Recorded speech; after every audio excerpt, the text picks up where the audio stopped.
What is good, everyone? Welcome into this edition of the Views from the 573 podcast. Hope you guys are doing well.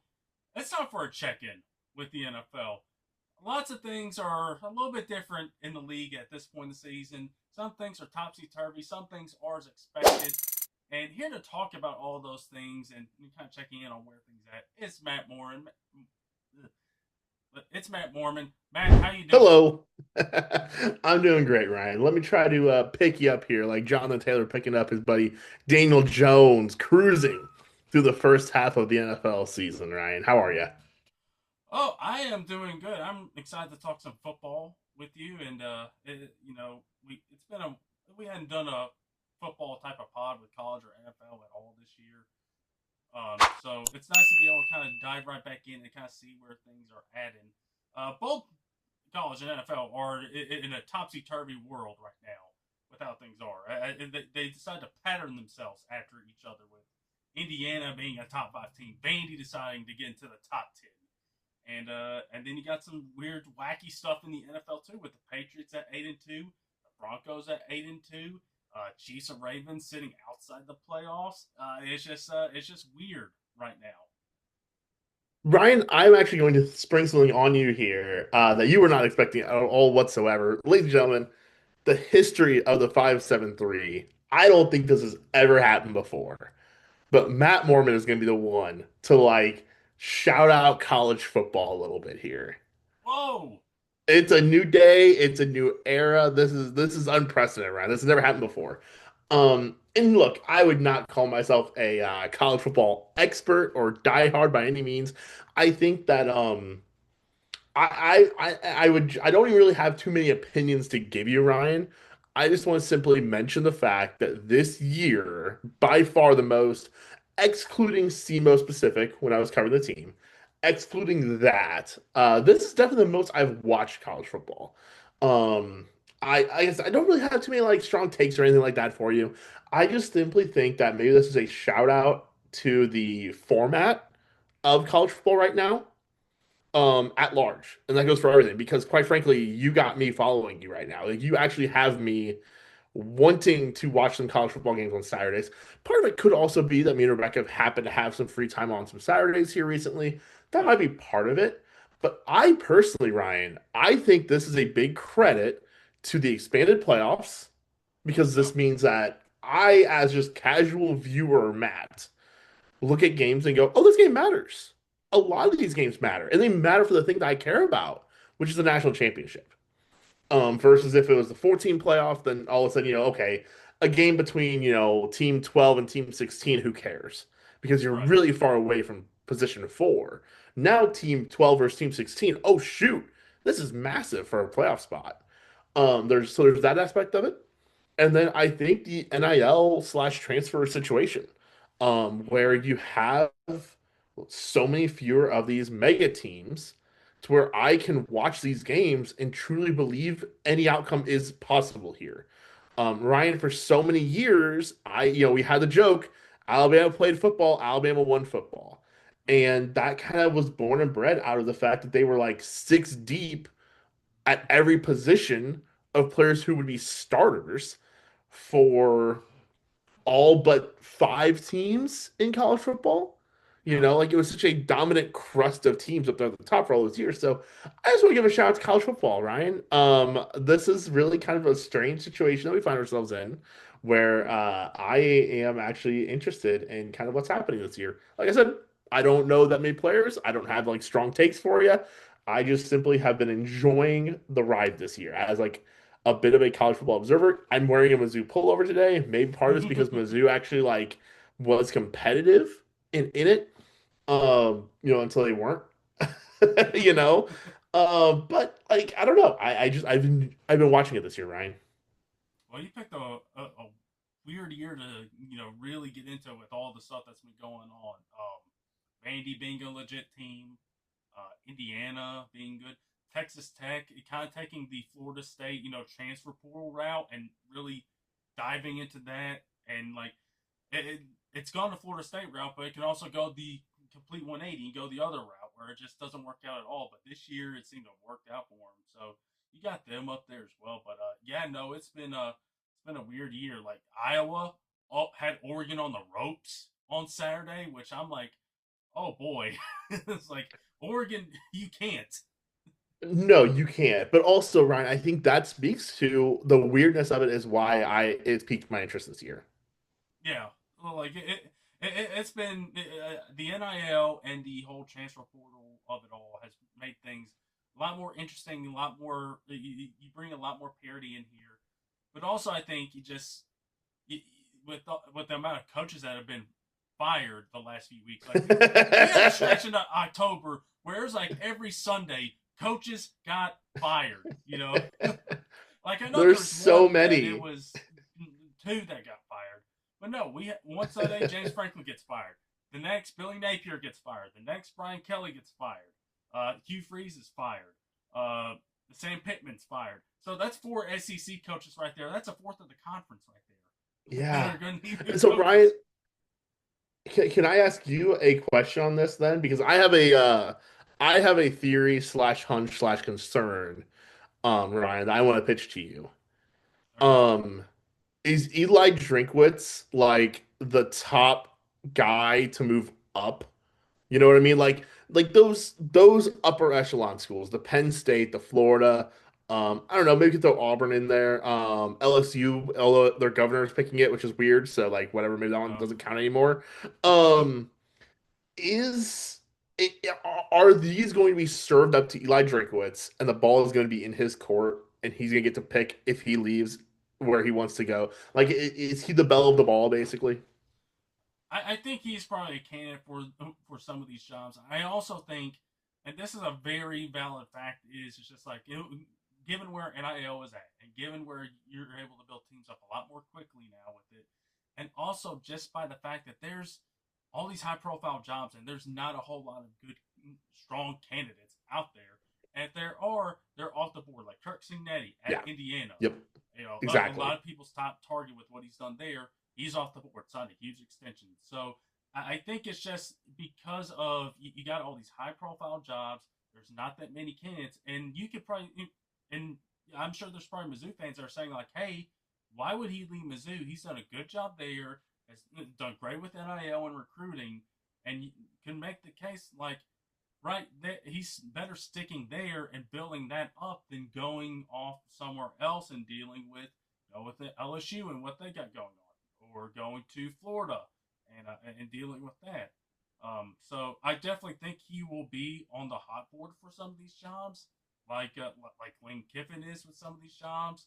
But I think he will be on the hot board for some of those jobs. It's just a matter of if it's like I want to move on and take a little bit of a step up, or it's just like, hey, listen, we're good where we're at. We got something good going on at Mizzou, and again, we got parity now where Mizzou can theoretically they can get in with it being a 12 Yeah. team playoff. If their schedule lines up, they can make it. So I think he will be, but I kind of have some doubts that he'll leave. I'm kind of in the same boat with Kiffin too, but a little less Yeah, so. I'm hopeful. What I would love to see is for him to stay and then go to the kids at the schools where these coaches have left and said, "Hey, you're at Penn State. Do you want to be an established head coach who's like on the rise? Like, come to me, right? Instead of me coming to you, cherry pick from each of these and have the best kids come in." I mean So that I don't know. Bo Perbula. I mean, you got that connection Yeah. right there with him being at Penn State last year. Yep. Yep. Totally. So I don't know. I think that the if he wants to leave, the opportunities will be there for him. That's kind of my theory right now. The question is just gonna kind of. I think the ball's gonna be in his court. Yeah, and he'll have his choice to make, and we'll see what he decides. Maybe he decides, hey, I want to go see if I can bring Florida back to a state of relevancy right now with where they're at. LSU, get them back in the title hunt. So I don't know, but I think he'll be on the hot board. Kiffin will be on the hot board. I think a couple others will be. But there's a lot of jobs opening up right now. Again, four SEC jobs that are open now. Yeah, And then you got that's Penn State, crazy. which is open now. So there's a lot of high profile jobs and not a whole lot of high profile candidates to go around. So That's going to be interesting. Been another part of a weird year in college football, but it's been a weird year in the NFL too. It's With been a very weird year in the NFL, Ryan. It's been a very weird year. not a weird thing, and not a weird year in Nashville though. I'll tell you that it's not been a weird year in Nashville. Unfortunately, the weirdness did not trickle its way to helping you out. The weirdness has unfortunately hit the rest of our favorite teams, though. At least in my household, the weirdness hit very hard. As the Ryan, the Ravens. I told you before we started the call though, when the Ravens were 1-5, I was driving through Iowa, and I threw a few dollars down on the Ravens still make the playoffs because Mm-hmm. I have never felt so confident in a team that was 1-5. Um, Ryan, if we went to this preseason pod, and if I did not tell you what weeks, yes, Ryan, we're gonna start this NFL thing by starting with the Baltimore Ravens because, quite frankly, for my mental health, we need to. Um, if we went into the NFL season and said, "Hey, the Ravens were going to lose to the Bills and the Lions and the Chiefs and the Texans and the Rams and the Packers," okay? Let's say those six losses occurred for the Baltimore Ravens this season. Didn't tell you what weeks the games were played. You'd probably say, "You look, I'm surprised you lost all of those games. Mm-hmm. Like you couldn't have won one of them, but though there's not an ugly loss there. Like you can lose all those teams, it's okay, right? Like you're still making the playoffs, but those six losses, you're probably still winning the division. And it just so happened all those games, except for the Packers game, which has not occurred yet. I'm just penciling that one in. All those other games just happened to be like five of their first six games. Yeah. And the Lamar Jackson got injured, and four defensive linemen got injured, and your top three corners got injured. One of which got cut from the team or traded from the team because he's awful. Jair, holy cow, worst signing in Ravens history. Kyle Hamilton got hurt, and Roquan Smith got hurt. It was literally Derrick Henry and Zay Flowers just looking at each other and going, "Wow, where's the talent? Yeah, it's like the What Will Smith happened?" meme. It's like the Fresh Prince meme. Yeah, like what happened here? Where's everybody? Where's everybody at? So I'm not panicked about the Ravens. Now they've won three in a row. And no, the wins were not. No, the Bears were hot. The Bears still are pretty hot. So that's Yeah. actually a really good win. But they treated the Dolphins like you're supposed to treat the Dolphins. They treated the Vikings like you're supposed to treat the Vikings right now. Do it again this week against the Browns. Do it again next week against the Jets. And then we get to Thanksgiving. Maybe it's Burrow. Maybe it's Flacco. Quite frankly, I'm a little scared if it's Flacco. If it's Joe, I feel like Joe Flacco in Baltimore Thanksgiving night playing for the Bengals. I'm afraid, man. I don't want the Ravens to go through that. Like as much as I, as a human being, would thoroughly enjoy it because I love Joe Flacco, I think that would be an L potentially. Um, but basically, you look at this Ravens schedule from here on, and you say, just take care of business. Like you've got beatable teams on the schedule. You have two games against the Steelers. You have the Patriots, and you have the Packers. That's it. Take care of business, and you're in. And you're probably winning the division because now the Steelers' schedule has gotten tougher. They've dropped a couple of them now. They're a fraud. They always were, and now it's being exposed. On Sunday night, Aaron Rodgers looked how I think he's looked pretty much all year, but Sunday was even worse. Yeah. And now the Ravens find themselves one game back in the division, and they face the Browns this week. I don't have right here in front of me who the Steelers play this week. Who the Steelers play this week, Ryan? They play the Bengals. So, if Joe can help you out a little bit, and if Joe can get a win against the Steelers, and you take care of the Browns, boom, Ravens are in the lead. So Yeah. it's been quite the path to get here, Ryan. But the Ravens, I think, are going to end up exactly where I thought the Ravens were going to end up. And I think we can kind of say the same thing with the Chiefs. Yeah. It's just the Ravens have taken the hard road to get there. Eh, Very much so. Very. It's like the choose your own adventure. We're going to just choose the hardest difficulty that we can. Well, and what was funny with it, Ryan, is during that losing skit, especially the two games against the Rams and the Texans, right? No Lamar, no defense, right? Like I kept calling them the Baltimore Community College. And emotionally, I felt nothing during those games. Thankfully, it actually happened to work out. I didn't watch those two games at all because we had other things going on. We were busy. And I'm pretty happy about that because, quite frankly, I felt nothing about it because it's literally none of my favorite players were playing in those games. Yeah. Like Yeah. Henry and Zay, that's it. But like there was no Roquan, there was no Marlon, there was no Lamar, like no Kyle. All of my favorite players have done nothing but play good this year when they've played. So I wasn't like even upset at all. Yeah. Um, yeah, yeah, no. I think the way it's set up now, I think the Ravens are probably going to be good to go with how things have lined up with their schedule. And we'll definitely have to see. You mentioned Patriots who are now into Packers have dropped a Yeah. couple, including what was I don't know, a stinker, I guess you can call it, on Monday night, which if you love defense, that was your game. Or if you love offenses that couldn't do anything, that was your game. But Well, the Packers no, have had a couple of these stinkers now. Like pretty much every Packers loss has been a yeah, total no-show. yeah, Um, which is really, really weird. They've lost the Browns, the Panthers, and the Eagles. And in those games, they've scored 10, 13, and 7. In all other games, their lowest score is 27. So it's like when they lose, they just totally don't show up. yeah. No, like the Eagles one is at least understandable because it's the defending champs. You got all those players. The Panthers and Browns ones are a little bit more of like a is there something else going on here? I mean, they're two good defenses, so I do understand if they would have scored like 17, 21, Sure. 24. Or at least in one of those three games. Maybe in one of those three, you do only score 7. You do only score 10 in one of those three. But to go 3 for 3, Yeah. scoring 10, 13, and 7 across those three games. And really, Ryan, I'm looking at their schedule. Those are kind of the only three really good defenses they've played. The rest of their schedule, Detroit, not a great defense. Also, is week one new coordinator. Washington, not a very good defense. Dallas, worst defense in history. Bengals, also worst defense in history. Arizona, crap defense. Pittsburgh, overrated old defense.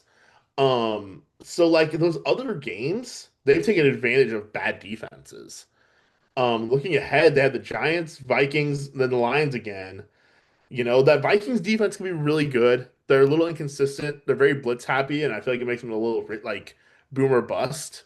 Yeah. Um, so it'll be curious to see how they do moving forward. But I can definitely see, I don't know, I can just totally see another no-show happening when they go up, at least like come playoff time, it's gonna be really hard to trust. Yeah, I mean, I find it very hard to trust them now, and I'm looking at our NFC North picks, which I went with the Vikings, you went with the Packers, and right now, Uh, I mean, I was it's not looking great. Not no looking. Ryan. The Packers are my Super Bowl pick.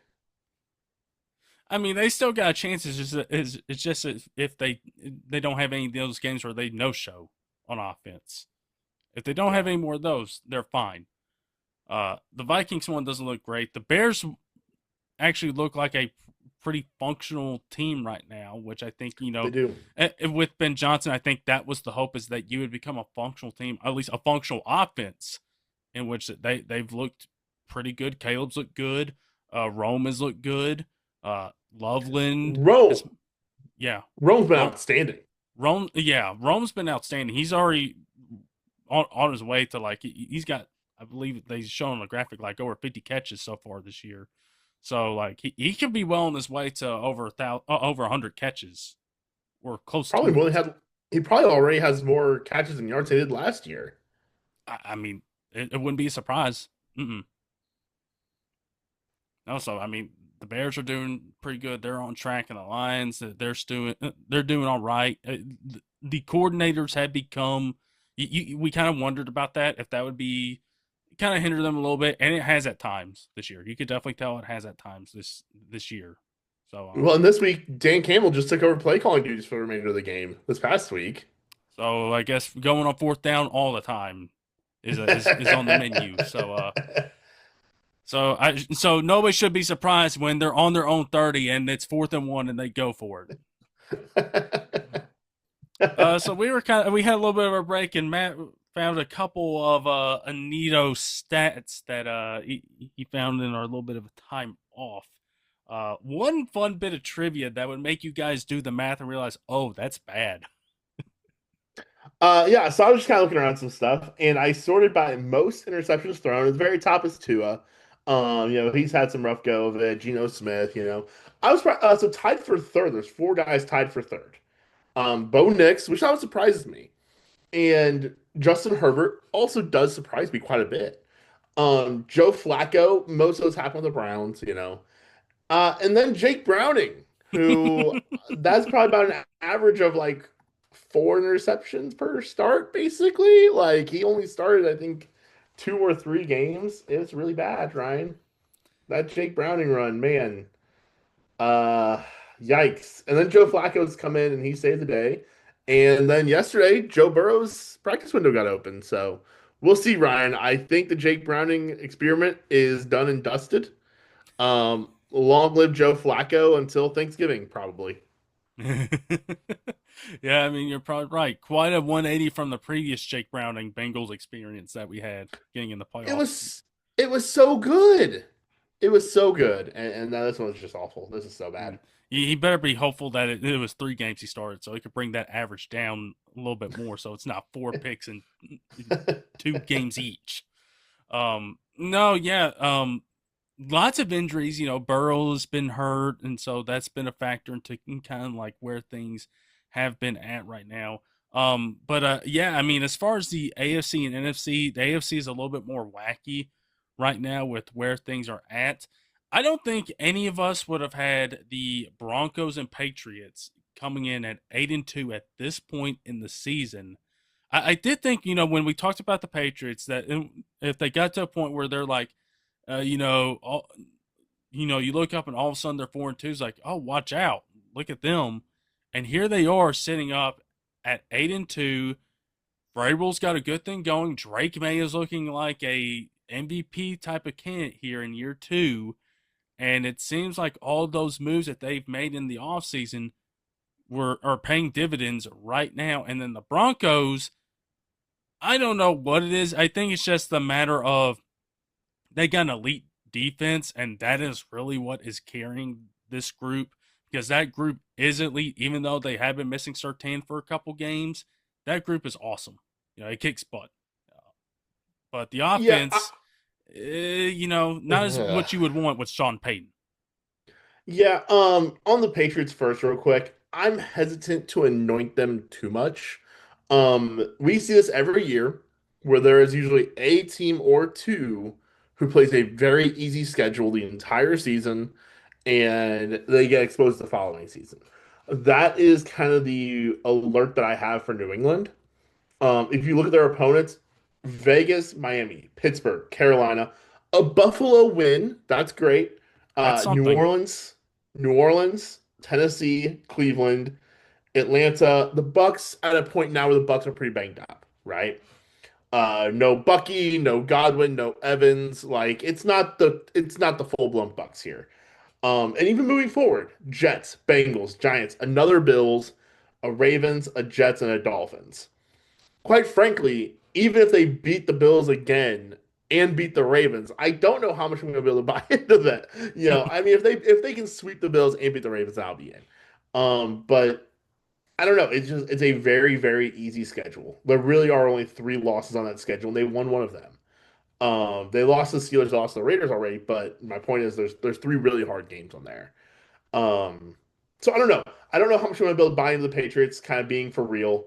Um, but they have though. They've taken care of who's in front of them though, and so you have to give them full credit for that though, because a below average team doesn't do that, right? So they're Right. at minimum a good team that is taking care of business the way you're supposed to, right? So like there's a lot of credit to be had for that. I just don't want to get too far over our skis. As far as Denver goes, yeah, totally. This offense can be kind of a mess, right? The last 2 weeks, this offense has been awful, right? The game against Yeah. Houston, the field goal fest, and then the game against the Raiders scoring 10 points. That's Yeah. not going to get it done, but this defense is quite probably the best unit in the NFL. Probably either Denver or Seattle were probably my top two defenses, maybe Houston also. So that's gonna keep them alive. Defense can get you a long way, and I think that they are probably at this rate going to win the division. Maybe. The Chargers, I have a hard time trusting the Chargers because of the offensive tackle injuries, so I have a hard time seeing the Chargers go on a complete run. And the Chiefs just have some ground to make up, quite frankly. We talked about the Ravens earlier. The Chiefs have kind of had a very similar season to the Ravens in Yeah. terms of like what happened here, guys. For them, there was a lot of receiver injuries. Yeah. That kind of did a lot of it. Quite frankly, Ryan, we rattled off some real MVP options earlier there with Jake Browning. Mahomes deserves to be in the MVP conversation. Yeah, the Yeah. way he's really has carried this team. I don't know, Ryan. In my opinion, MVP is probably down to like Mahomes, Stafford, Yeah. May, Jonathan Taylor. That's a that's a Am I pretty going to say solid by there? four. Yeah, that sounds about right. Yeah. And yeah, I think Mahomes is right, be right there in that conversation. So he's played outstanding, and I think the Chiefs will be fine. It'll be interesting to see how this playoff field does end up shaking out because at some point I think we start to run out of wild card spots. It's funny how like the division leaders and the wild card leaders look like they should be flipped. The Colts. How are the Colts the number one team in the Yeah. AFC right now? Right, with Indiana Jones and Jonathan Taylor just running wild over here. But then you look at the other divisions though, and it's like Denver, New England, Pittsburgh. I don't think Pittsburgh's gonna have that division lead for long. So let's insert the Ravens there. The wild card, Chargers. Right now it's Chargers, Bills, and Jags. I think we all are thinking the Jags fall out and the Chiefs go into that slot. The Yeah. Steelers probably fall out of the picture entirely. Probably only one AFC North team makes it. Whether it is, let's say the Steelers do beat the Ravens, and I don't think the Ravens then make it, right? Like if the Steelers sweep the Ravens, the Ravens are out. I was only one AFC North team makes it. From the current picture, remove Jags, put in Chiefs, and I think that's our AFC playoffs. And it's weird. Yeah, yeah, it is weird. That's a dangerous thing to have the Chiefs coming in as a wild card because you're probably not going to feel safe. You know, No, you're not going to feel safe with them coming in on the road, even though you do got the home field advantage. You're probably like, oh boy, I mean let's say they end up being the 7th seed, Ryan. A wild card weekend. Let's say everything else holds strong. It won't, but let's say it does. Um, let's say it's Kansas City at Denver. Who are you picking? you're probably leaning Kansas City. Absolutely, I'm picking Kansas City. And then let's say, man, by the way, if this does hold, it'd be Ravens hosting the Chargers, and it's Bills at New England. Who are you picking there? I know who I'm picking. Yeah, leaning with a big blue scary man. The big blue man, Ryan. I'm picking the big blue man. Sorry, King. Good thing I have the door closed. Our poor dog. Our poor dog. Um, yeah. So all of a sudden, you look at the 2 seed and the 3 seed could get knocked out in the first round, Ryan. And then by the way, we go to the next round. Let's say Kansas City's the bottom team, Ryan. Kansas City at Indianapolis. Does Indiana Jones scare you that much, Ryan? No. No, of course not. And so all of a sudden, it's like Kansas City just goes on the road, wins in Denver, wins in Indianapolis, knocks out the 2, knocks out the 1. All right, well, whoever won the Ravens and Bills game, we were right back to it. It's whoever wins Ravens and Bills faces the Chiefs, Ryan. It took a weird road to get here, but we might end up being just where we all thought we'd be. Instead of the Ravens choosing the hardest adventure, this is the weird adventure that all those teams chose. Let's make It's this a as weird as possible. But honestly, though, I think at the end of the day, though, Ryan, I really think we're gonna sit here and say the AFC Super Bowl contenders are exactly who we said the AFC Super Bowl contenders were. It's the Ravens, it's the Bills, it's the Chiefs. Maybe you can talk yourself into like the Chargers, right? And maybe you can even somehow talk yourself into the Colts still. The Sauce Gardner trade, gives you really that one extra piece on defense. Yeah, They do. I didn't realize this, Ryan. I don't feel like they have like a dominant pass rusher. They are a very good pass rush team, though. So you have that coupled with a lockdown number one corner now. that bodes There's well. some That goodness helps. happening Yeah. in Indy. It's just gonna be really, really hard for me to ever look at Daniel Jones, Yeah. Ryan. It wasn't that overly long ago where I sat here on this podcast and said I think this guy's a second round pick. It wasn't that overly long ago where I said this is an awful contract that he signed, and here we are. He's playing great. Like full credit to Indiana Jones. He's been fantastic. He's been so good for them.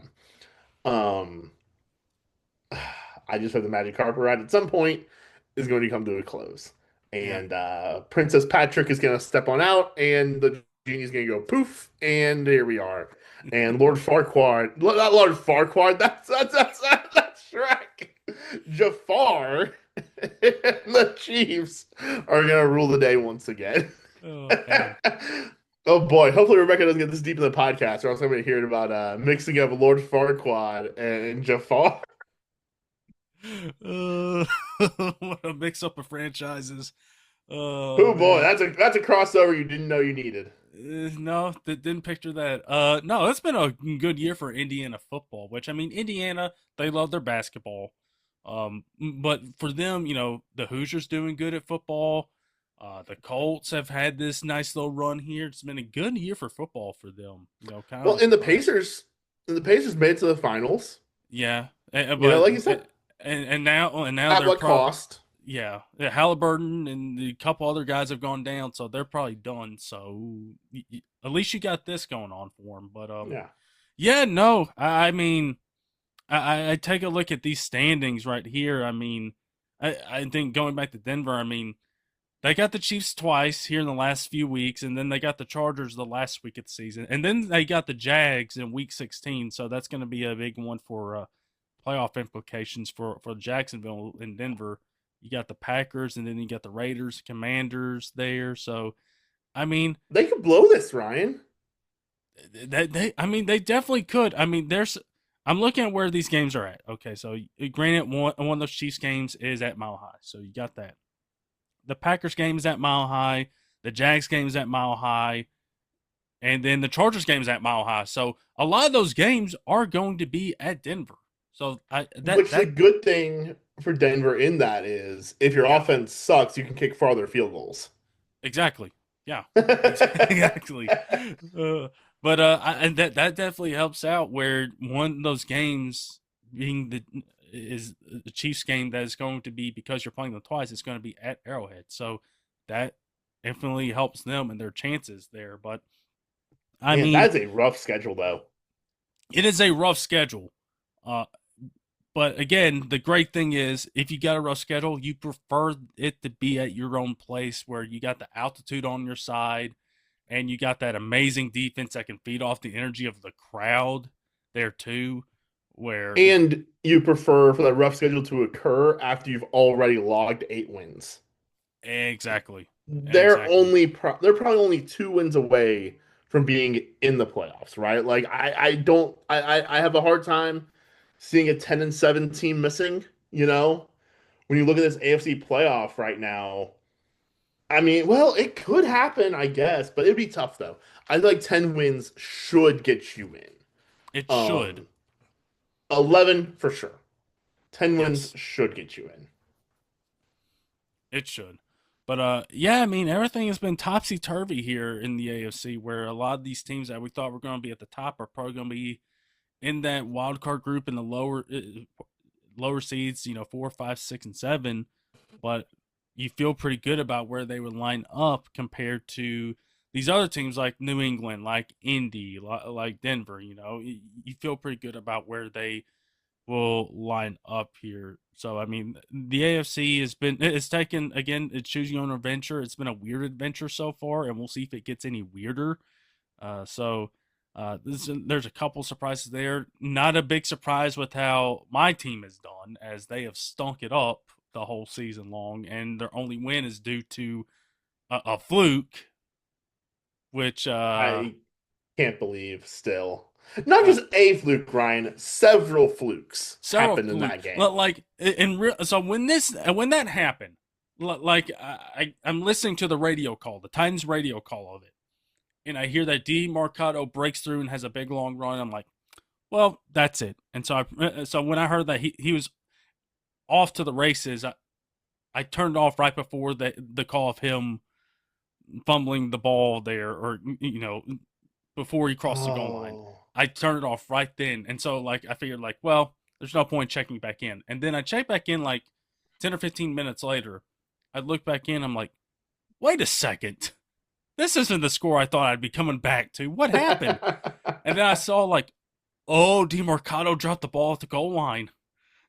And then I saw the crazy interception fumble thing, which was so crazy, which, funny enough, actually happened to me in a high school football game I worked at this past weekend.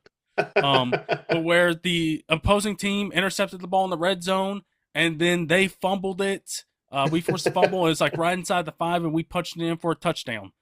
So it's quite weird. It's weird. It's happened twice. So That is weird that it's happened twice. both with teams that I'm one I'm rooting for, one I'm working for. So it's weird. But no, they've completely stunk. Like they might be one of the worst teams on offense right now that the league has seen in quite some time. I don't know if they are going to get another win. I highly doubt it. And I think I'm also kind of pushing for them that they don't get another win and that they stay at number one, and then they can wait and see who the top quarterbacks are, and then just wait for that sweet, sweet trade offer to get up and get that quarterback, and sit back and reload, because I mean they need to reload because they are talent starved on Yeah. this team. At least Yeah. some of the rookies. It's The rookies have had some moments. Al Manor, DK, Helm. yeah, Ward has DK had for some sure. moments. I mean, they have had some moments. So I mean that is good, but they need some help in the worst way. And one thing that can help with that is having the cap space to do something with that, and then also having a ton of draft picks. If you're able to get the number one pick, trade back and just load up on picks for the 26th draft. Yeah, I do see they do have a Browns game and a New Orleans game still yet to come, Ryan. So you never say never, Ryan. You could be a 3-win team this year. Well, I'm anticipating the Browns defense to just completely overwhelm our offense. Sure. A 0-0 tie. Miles Garrett to get like 3 or 4 Yeah. sacks in a game. Yeah. He might go for like some kind of record that game. Um but no, Ryan, if we don't mind me flipping gears over to the NFC side, we talked about kind of the AFC picture as a whole. On the NFC, I'm surprised. Look, I was a doubter of the Bears. I did not think that Caleb Williams was going to mesh well with the Ben Johnson offense, and it took a bit, but he's figured it out. Full credit to him. He's figured it out. He's in. The Rams, 7-2. Yeah, They're a wild card team right now, but they are scary good. Seattle's awesome. yeah, Sam Darnold, by the way, we mentioned MVP candidates earlier. Totally on me. Should have mentioned Sam Darnold yeah. in that conversation too. Eagles right there at the top. Detroit right up there too. Like it basically is what we thought it would be. I would say the only one that, for me, I didn't have the Bears in there, but could totally have seen it, right? I think I had the 49ers in there, but they're right there on the outside and everybody's hurt, as is the way when you're in the San Francisco 49ers. No real surprises going on as weird as the AFC is. The NFC is pretty straightforward. I mean, yeah. Pretty much straightforward. Eagles, we expected to be at the top. Lions, we kind of expected that too. We expected the NFC North to be a tough division, and that has been the case with 3 teams Yeah. over 500. Vikings are hovering around there. They've had injuries at quarterback, And then South has kind of been as expected with the Bucks. You could have made the case for the Bucks or Falcons, but the Falcons are below 500 right now. And then the NFC West is a tough division too.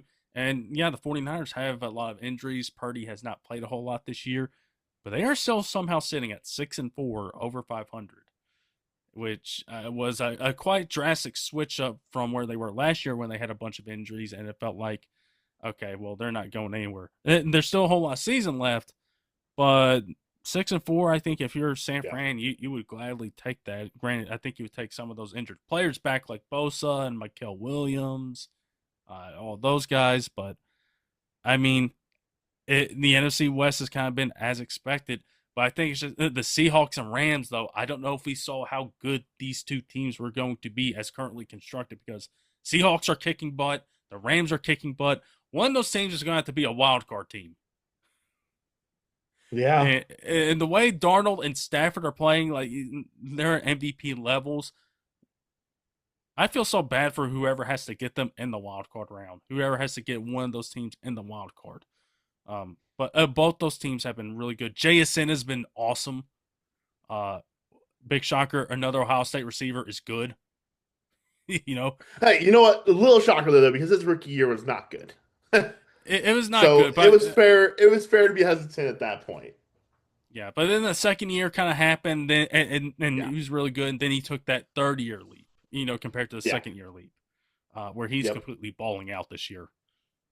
I will say at least the team who has to face either Seattle or LA in the first round, at least they are the 4 seed. And then as the 4 seed, you expect to be facing a wild card team who is as good or better than you, quite frankly, right? It's not like the AFC where like, oh shoot, the defending champions are the 7 seed. And so like the 2 seed shouldn't have to face that. But look, quite frankly, if Green Bay is the 7 seed, that's a good team rolling into town. We'll see if they show up. That's been consistent. But if they do show up, they can also be very good. So really, I tell you what, there's no team except for currently the Jags that's in the playoffs that I look at and say that's an easy out. Right. Yeah. But I was just looking. but currently the Jags are in, the Chiefs are out. If you flip Right. that, it's a pretty sound. Oh, and I guess currently the Steelers are in, the Ravens are out. I think my brain keeps flipping that. Um, Yeah, let's see. I was curious because I just had a sudden thought of like if the okay okay, never mind. I had a thought here of that of the playoff format being like just straight up just like the best records. I thought they okay. I'm glad I checked that just to make sure, because you had the Lions and Vikings issue. Um, mm, was it last year? And so I kind of wondered yeah. if that had changed. Okay, no, I'm glad that hadn't changed. The, Uh, they proposed it. right, and see that's what I thought. I remember that they had proposed it, and then just that talk of the Seahawks and Rams. I'm like, hold on a second, Ryan, did they change that? And No. that made me think like, okay, well maybe they can get two teams in there in the top two, but no, these teams. I mean, the Eagles have had some moments here where they've been good, but they've also had some moments where they've kind of struggled a little bit, even though they're sitting at 6-2, 7-2, right around that mark. And so they're sitting pretty good right now. And then and if you're a Rams and Seahawks fan, you gotta be pretty happy with where you're Yeah. at, because I mean, the Rams. I mean, listen, you don't know how much longer Stafford has got, and they're whole big reason why you got Devontae and brought him in this offseason. And he's been lights out, has Been not turned over the fantastic. ball a whole lot this year. And then Darnold, we kind of wondered, okay, well, was the whole reason why he was what he was last year because of Kevin O'Connell? And listen, Kevin O'Connell's a good coach, and we kind of wondered if that was going to change. It has not changed in Seattle. Clint Kubiak has done a great job with that offense. That offense looks really good with Darnold helming it. Walker's look good. JSN again has taken that leap and has become a breakout receiver this year. And then that defense has just been lights out. It's exactly, I think, what Mike McDonald pictured when he got the job and walked into Seattle. Was like, this is what I have for my defense. This is what the vision is, and this is it right now this year with what he's been able to do with all those guys, Witherspoon, Eamon Worry, and then you got your guys up front. Leonard Williams has been awesome this year.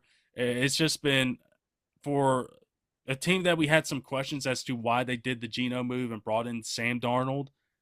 This has been a really good start from them with how the offense has been and how the defense has. If not for Denver, probably would be the best unit in the league right now. Yeah, and I think even including Denver, they could be. I think they are right there. I don't think it's far off at all. Um, I will say, Ryan, I had a legitimate dream the other night where Mike McDonald was the defensive coordinator for the Baltimore Ravens. So I don't know what that says about me, my dreams, my Yeah. subconscious. I don't know. Take that for what you want, Ryan. Um, yeah. No, I don't have much else for you, Ryan, on the NFC side of things. No, it should be a good end of the season race to see kind of what happens, see who from Seattle and the Rams who gets the division win, who gets the division, and then who gets the wild card. And you know what? Let me look up their schedules and see if I can pull it up real quick because it's going to be a tight race. Both those teams will want home field advantage at some point, but I'm sure they won't. They'll be fine with going on the road. And they got the Here, Rams you here pull on the up. 16th. Okay, you do have Seattle's up. I'll pull up the Rams. Yeah, I got Seattle's up. Seattle is playing the Okay. Rams here, and then they're playing the Titans. So that's a guaranteed win right there. Oh, Lord, that defense is going to cook them. Oh, boy. Yep. Oh, man. Poor Cam Ward. I feel bad for him. Uh, let's see. No, the Rams are, you got the Rams game on the 16th, and then they got them in about a month at at home. The Seahawks do at home on December 18th. That's a Thursday night game. Yep.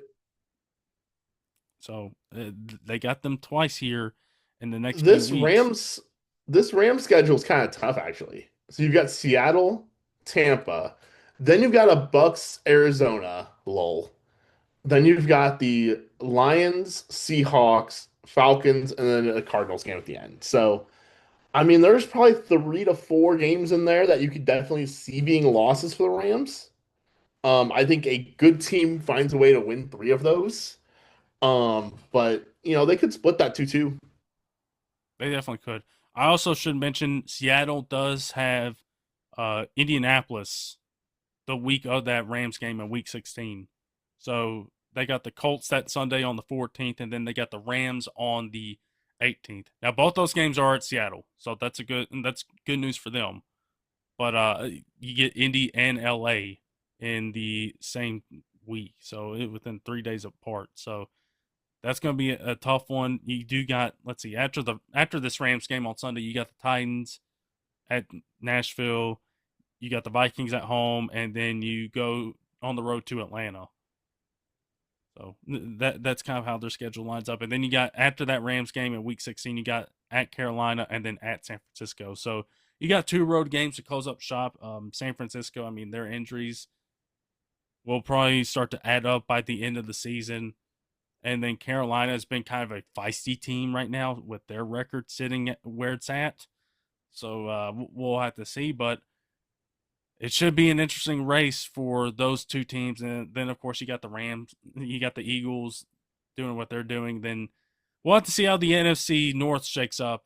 That's going to be another wild race with how tough that division is. It feels like it's a little bit wide open here with the Lions and Bears at 6-3. The Packers are at 5-3-1. Stupid tie, but and then you got the Vikings there, and we'll have to see how they do. But no, this NFC race should be interesting. Ryan, can I rapid fire ask you a few questions? Very simple questions. Sure. Offensive rookie of the year. Who is it? Offensive rookie of the year. Oh man, I hate your boy Scatterbo got hurt because he probably would have been. He would have been definitely He a guy is that. That was so much fun. I had a blast with it. I think Um, it's a Mika Egbuka.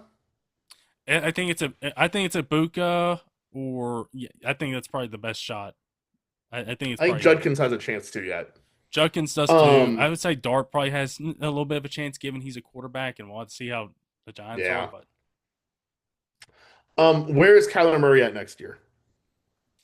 can I say playing baseball? No, I don't think. Ooh. No, I don't think that's gonna happen. But uh, that's a good question. I imagine it's going to be one of these QB needy teams.